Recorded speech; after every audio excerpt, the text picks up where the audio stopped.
¿Los españoles no se bañaban?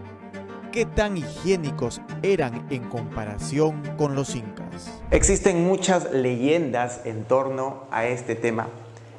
Por cierto, ¿desde cuándo existió el jabón y se fabricó en estas tierras? Desde la casa Fernandini. Bienvenidos a Daniel en la Historia.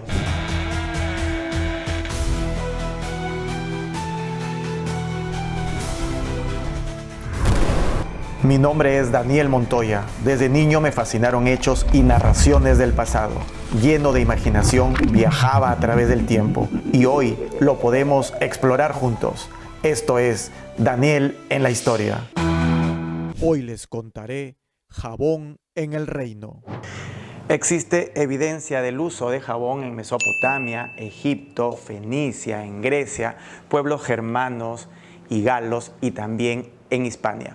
Se cuenta que las mujeres romanas lavaban su ropa en el río Tíber. No tiene nada que ver con el Tíbet, no se confundan.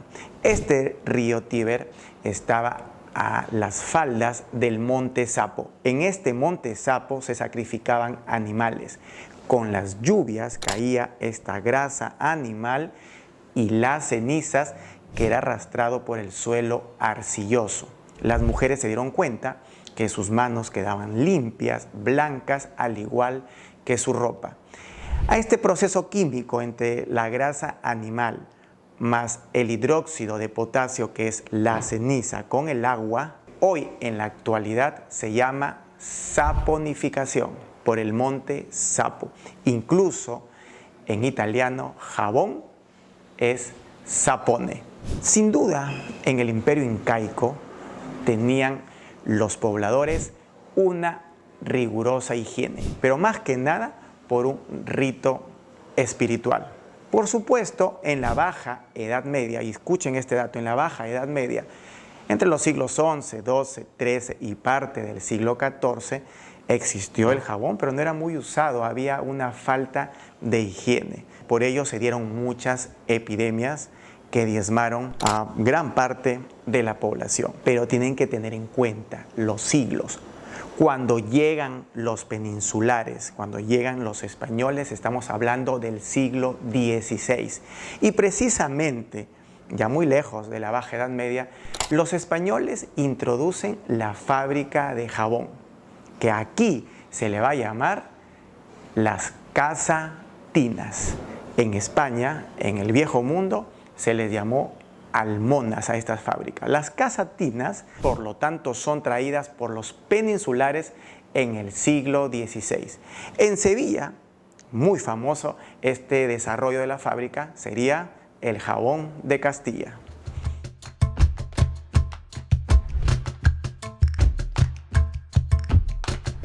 Las primeras referencias que se tienen de la casatina en el Virreinato del Perú fue en el año de 1552, cuando se solicita permiso al Cabildo de la ciudad de Lima para instaurar esta casatina. Estamos hablando 20 años casi después, o 2 décadas casi después de la fundación de la ciudad de los Reyes. ¿Cómo entonces que los españoles no se bañaban o no lavaban sus ropas? Los valles que fueron más espléndidos o que desarrollaron esta industria fue Ica, Pisco, en lo que hoy conocemos como Lambayeque, y Piura, que tuvo mayor auge. Desde Villacurí y desde el Pago del Santiago en Ica, y tanto desde el Cáucato en Pisco, salían los jabones para la Sierra Central, para Lima, Huanta y una serie de regiones del amplio virreinato. Por supuesto, el mayor auge lo tuvo las casatinas desde Piura. Incluso de Piura salían jabones para Trujillo y también para Quito y Guayaquil, que en ese momento pertenecían al virreinato del Perú. Se fue desarrollando con mayor auge en el siglo XVII, exactamente entre 1600 y 1611, los transportes eran en balsas pequeñas, pero luego se transportaban las mercancías de jabón para todo el reino en barcos mucho más grandes. Estas casas tinas o estas fábricas de jabón eran empresas familiares y se mantuvieron en el seno familiar. Solamente eran, digamos, de familia en familia. Era una empresa de carácter familiar.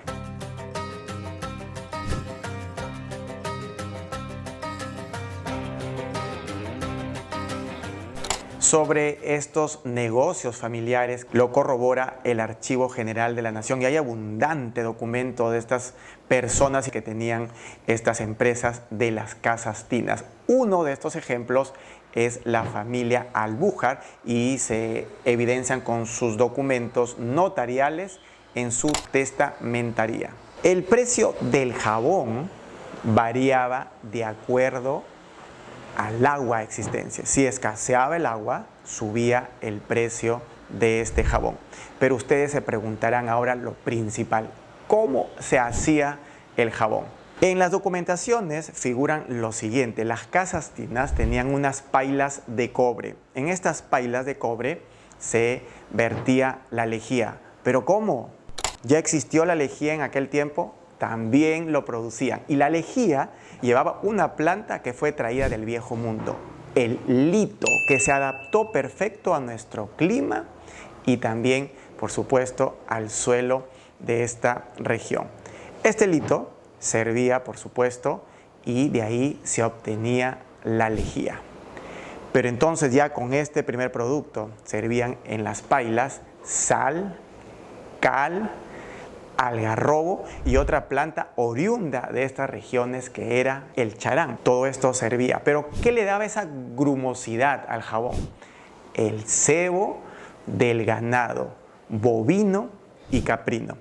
Este sebo ya en el producto final perdía el olor con el producto de la lejía. Se tenía que hervir a fuego lento, dicen las crónicas. Luego se vertían en unas adoberas, se dejaban secar por 40 días, se cortaban y listo el jabón para ser comercializado.